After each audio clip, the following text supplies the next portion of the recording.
What's going on? Jake here with Uncommon EDC, checking out the Winterblade Co. Severn, and this one comes to me by way of the Apex Pass Around group. So it was sent to me by Tim over at Tim's School of Fish. When I'm done with it, I'm going to send it off to Tier 1 Gear Reviews. So definitely check out their videos on it as well. But let's go ahead and get our box out of the way and grab our knife, which is, again, the Winterblade Co. Severn. This configuration is the titanium handles and M390 blade, and it's sold for $350. Now, it is currently sold out. However, on the website right now, it does say that they're going to be having a large knife sale happening on October 23rd, one of their biggest drops of the year. Doesn't specify which models, but I would sign up to their newsletter. I would imagine that's probably going to be your next opportunity to grab one of these if you are interested in picking one up, and that's going to be the best way to get that information. Now, Winterblade Co. is really mainly known for two things, and that's magnets and innovation. He's always trying out new things and pushing the industry forward, which I really appreciate because someone has to do it. It's what gets us all of these new innovative features, pushes other companies to do the same thing.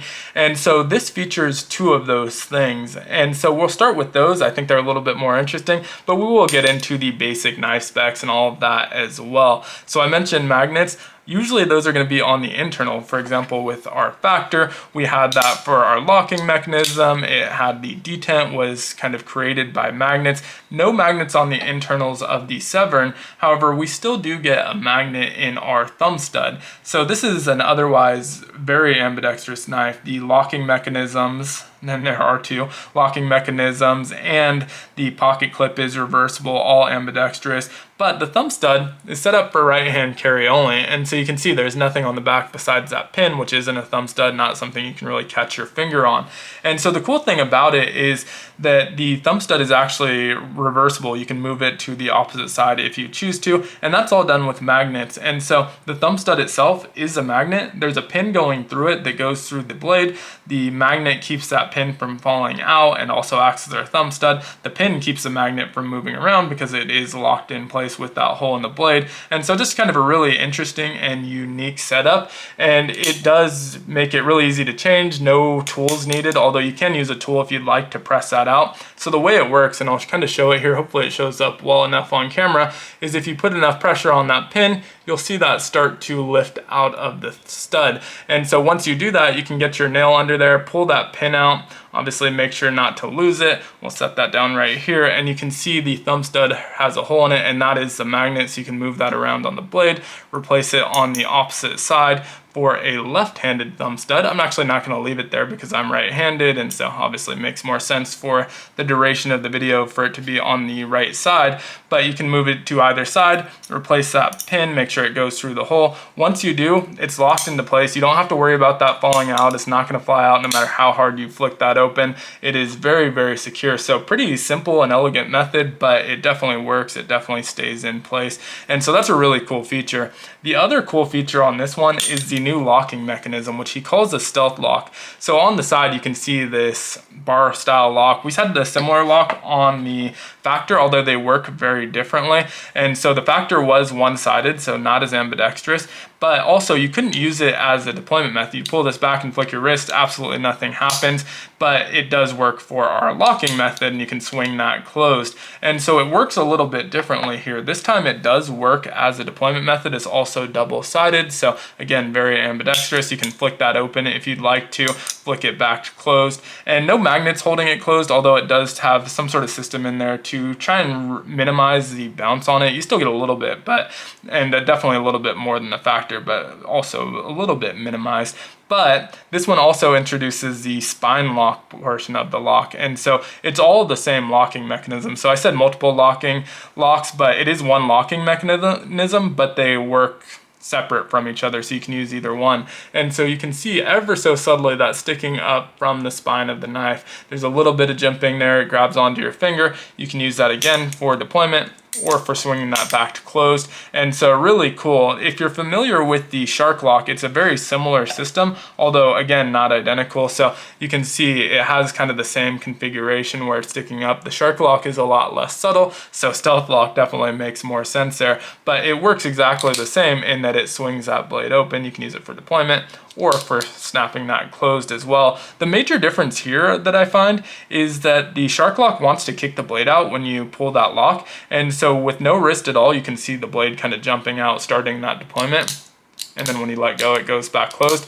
And so with just a little bit of wrist, this one really slams out. It's a little bit more of a satisfying action than the stealth lock, but this one you'll see acts as our lock. It allows us to deploy that blade, but when you pull on the lock, absolutely nothing's happening. That blade isn't trying to jump out of there. And so not quite as snappy, but still a very fidgety and fun lock. Now, if you watch Tim's video on this, one of his two gripes, he had two kind of major gripes, and I agree with one of them, I disagree with the other, and this is the one I disagree with, was just the accessibility of that stealth lock. He found it a little bit hard to find, a little bit hard to grab onto his finger.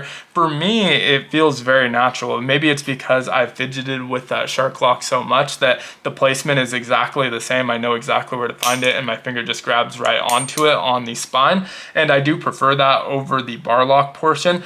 But I could see why, if you're not as familiar, if you haven't used something like that in the past, that it's not as natural because it's just so subtle on here. It doesn't stick out whatsoever. But those are the two kind of main innovative features. The rest of this is, for the most part, just a knife. So mid to large size knife at 7.75 inches. I usually cut off the mid size at about 7 inches, but this still feels pretty mid-size, 7.5 inches, I'm sorry. This still feels pretty mid-sized to me though, so I would just put it kind of in that in-between zone between a mid-size and a large-size knife. Now, a lot of that's in our handles. We get a 4.5 inch handle, so pretty hefty handle. Again, titanium in this case. I believe there's going to be an aluminum handled version as well as a G10 handled version in the future, so some less, or I guess more budget friendly options in the future. But that 4.5 inch handle gives you plenty of real estate to get all 5 fingers on it. Very, very comfortable in this position, no hot spots. It's a pretty wide handle. I think at the widest point it gets up to about 1.25 inches. And then in terms of thickness, it's not super thick, about 0.44 inches or so. Really nice pocket clip on there. It is held on with one of the body screws, but it is reversible. So even though you only see one screw here, you can remove that body screw, screw the pocket clip in here, and then replace the body screw on the opposite side. So you do have that reversible pocket clip, but really great ergos in this position. Now, it does have that finger choil, and this is the area where I agree with Tim on his gripe on the finger choil, in that it's just not that comfortable. The point of the handle here just kind of drives into your index finger, and so it's a functional finger choil, but it's also not the most comfortable. Now, we do see something similar on the Factor, but I find it to be a lot more comfortable. So with the Factor, we also have that finger choil, but you can see that corner is knocked back just a little bit more, and so this finger choil is significantly more comfortable to me than what we have on the Severn. Now, in terms of our blade, we have a similar blade shape there with that sheep's foot style blade, about 3.25 inches, but you get about 2.75 inches with that finger choil introduced there. Full flat grind on here, again M390 on the steel. Our show side here has no major branding on the blade itself. We do have Winterblade on the backside. The handle, on the other hand, has the Severn on the show side. Now, that is a little bit more billboarding than you typically see with knives. I don't mind it. It's just kind of a thing that you get with Winterblade. It's very consistent with the other knives. You can see the Factor in the same placement, and so not really an eyesore to me. It's not really adding anything for me, but I don't mind the look of that. Now, we also have the thumb hole here, and it's kind of a funky looking shape, but it works very, very well. If you want to middle finger flick this, or even ring finger flick it, you can even pinky finger flick it. A little bit harder, but you can pinky finger flick it. So all 5 fingers, no problem flicking it open with that thumb hole. So although it's a little bit of a weird shape, it's very accessible. It's going to work with most hand sizes and shapes, and I really like that. It almost makes the thumb stud feel redundant. I find myself gravitating towards that over the thumb stud, but this is a knife that gives you a lot of choices. You can, like I said, deploy it with all 5 fingers using that thumb hole. You can use the thumb stud, left or right hand. You have 2 different locking mechanisms that are controlling the same lock, but function as 2 different locking mechanisms that both can deploy the knife as well. So a ultra fidgety knife overall. Now, one thing I haven't mentioned yet is the weight on this one. The titanium configuration is a little bit on the heavy side at 4.6 ounces. You go with the aluminum option, that's going to shave a little bit of ounces off of there. The G10 is a decent bit lighter as well, and so I think eventually, if I end up picking one of these up, I'll probably go with the G10 14C28N, just kind of a more budget option. We still get all of the features, but at a more budget-friendly price, and it's going to weigh a little bit less. I find that I prefer the Factor a little bit over this one, and so don't feel like a strong need to go out and pick this one up. But if I can get one of the budget-friendly options, I almost certainly will. I prefer the size on the Factor, and it just has kind of a more crisp action to me, but I do like the stealth lock quite a bit. Could take or leave the thumb stud. If you ever did a model with just that stealth lock, even if it didn't have the bar lock portion, no thumb stud, I would probably gravitate towards that one even a little bit faster. But really nice pocket clip on here. We have a milled titanium pocket clip. Again, that is reversible, disappears behind your knuckles. The crossbar lock, plenty of access there. I do like the pivot that he uses as well, and then T8 body screws throughout. So overall, an ultra solid knife, a lot of fun to fidget with, and again, just one that gives you a plethora of options. So if you're someone who just likes to flick your knife open in all sorts of different ways and fidget it with it in Zoom meetings and things like that, like I am, then this is a really, really great option. Would love to hear your thoughts on it though, down in the comments below. If you enjoyed the video, consider liking, commenting, subscribing, joining the channel as a member. All help the channel out a ton. I will also link to Tim's video on this. Maybe check out some of the other ones. This one's been around quite a bit. I think it's probably already been to 7 or 8 different channels. So definitely check out some of the other videos on this knife as well. And subscribe to the newsletter if you're interested in picking one up, because it's going to be your best bet for information. Obviously, you post it on Instagram and stuff like that,